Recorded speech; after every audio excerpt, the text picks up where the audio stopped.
안녕하십니까.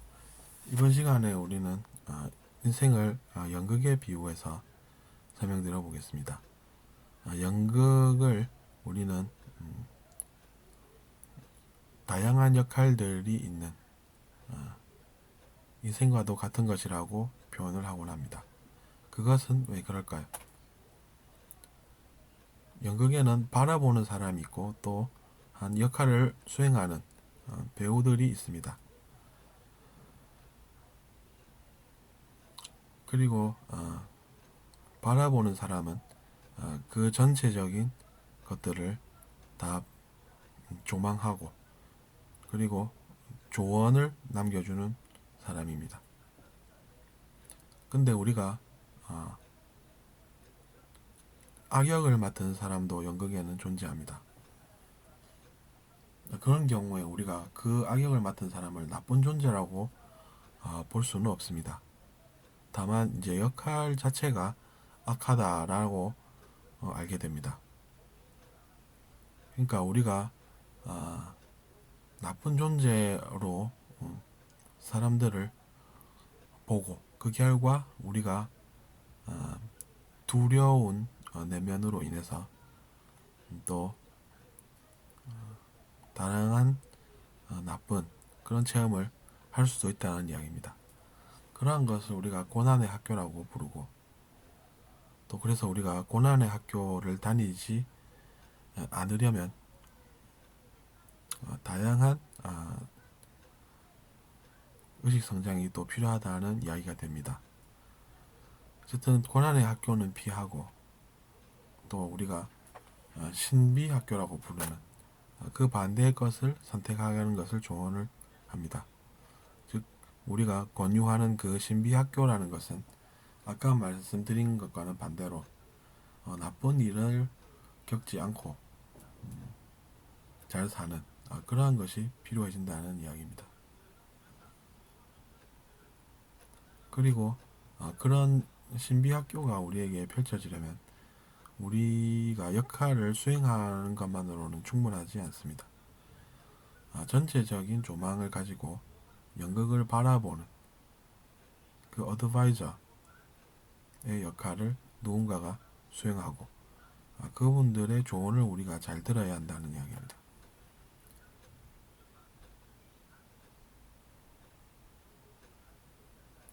그분들은 미리 그 역할을 겪어보고 그리고 나서 우리를 바라보는 따라서 우리보다 그 역할에 대해서 잘 알고 있고 그래서 그 연극을 바라보고 나서 관찰한 그 결과를 우리에게 조언으로서 남겨주십니다. 그렇기 때문에 우리가 그분들의 말씀을 잘 들어서 우리도 빨리 고난의 학교에서 졸업하고 신비학교에 입학하는 그런 기쁨을 누리기를 바라는 것입니다.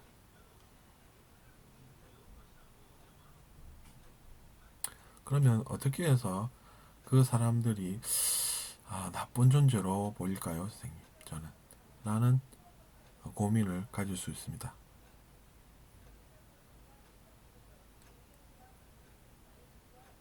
그것을 이해하려면 우리는 상대방의 역할이란 무엇인가 라는 것을 알아봐야 합니다.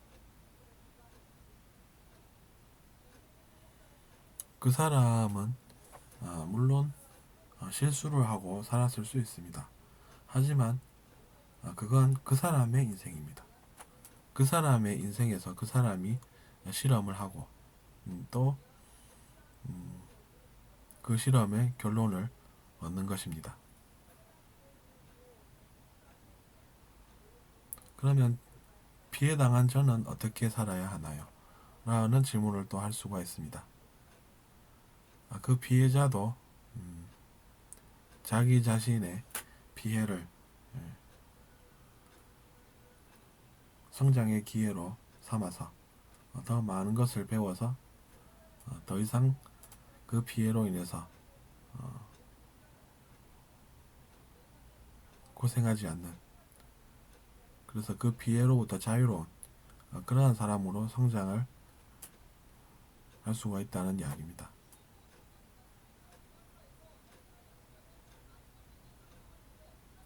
그 피해를 여전히 내면에서 저장시켜 놓고 있는 그런 사람은 그런 내면에 저장되어 있는 피해를 밖으로 내보내서, 즉 내쫓아서 더 이상 피해를 떠올리지 않아도 되는 그러한 사람이 되어 있을 수가 있다는 이야기입니다. 그러기 위해서는 우리가 그 내면에 저장되어 있는 기억들도 저장시켜 놓은 자아가 있고, 그것이 다름 아닌 자기 자신이라는 것도 받아들일 필요가 있다는 이야기입니다.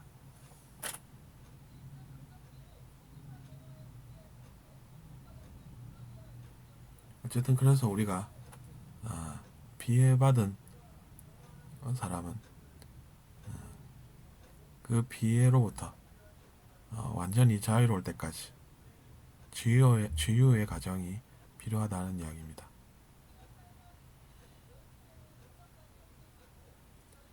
피해 입은 사람은 그 피해로부터 자유롭지 못하니 그것으로부터 자유로워지는 그러한 내면의 가르침을 또는 배움을 추구해야 현명하다는 이야기입니다. 저도 한때 그런 것으로부터 자유롭지 못하고 마음을 썩이거나 아니면 남 탓을 해서 또 갈등 관계에도 놓여봤던 기억이 있습니다. 하지만 제가 그 선택을 다시 하지 않는 것은 그것으로부터 제가 좋은 것을 발견하지 못했기 때문입니다. 그러니까 그런 것도 우리가 많이 알게 되면 취사 선택을 해서 나는 그런 것을 더 이상 필요로 하지 않는다라고 선언함으로써 그러한 피해로부터 자유로워질 수 있는 선택을 할 수가 있게 된다는 이야기입니다.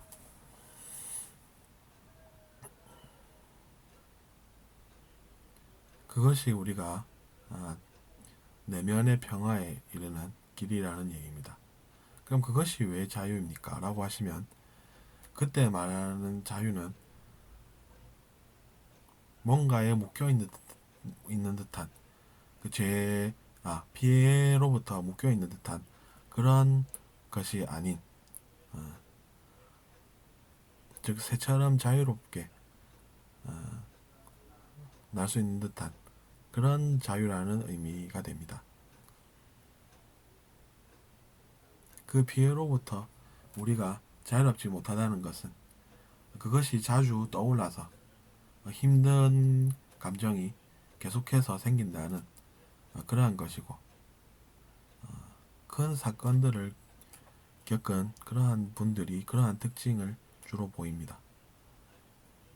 그래서 우리 사회도 이제는 그러한 것들에 있어서 좀 더 성숙해지고 있기 때문에 많은 사람들이 그분들을 따뜻하게 보고 배려해 주는 듯 합니다.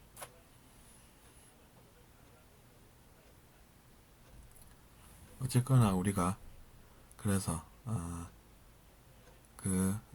고난학교를 졸업을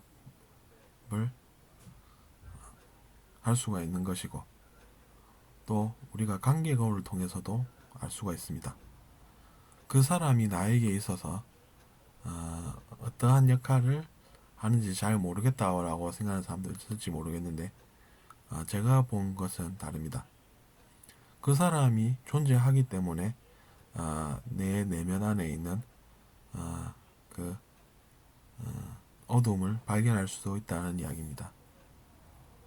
그 사람이 있어서 내가 이상하다, 왜 의심하는 마음이 떠오를까라고 한다면 그것은 그 사람의 내면에 어둠이 있기 때문이고, 그 어둠이 있는 까닭은 자기 자신이 예전에 한 선택 때문인 것입니다. 그 어두움이 내면에 생기게끔 한 선택을 한 것은 자기 자신이 맞습니다.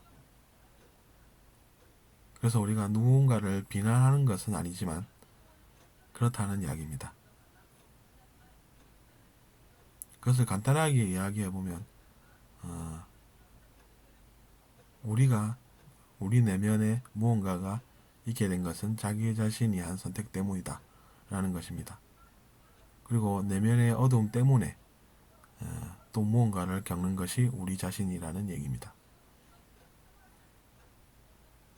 그래서 그 사람이 있어서 내가 저 사람을 의심을 하는구나 라는 것도 알아차릴 수가 있고, 또 내가 왜 의심을 하고 있을까 라는 것을 생각해 보면 또 내면의 어두움이 내가 있구나, 그래서 그렇구나 라고 생각하게 되고, 그런 측면에서 보면 상대방은 분명히 역할이 있는 것입니다. 그런 상대방의 역할을 모르고 그 사람을 의심을 하고 그 사람과 다투고 그런 것은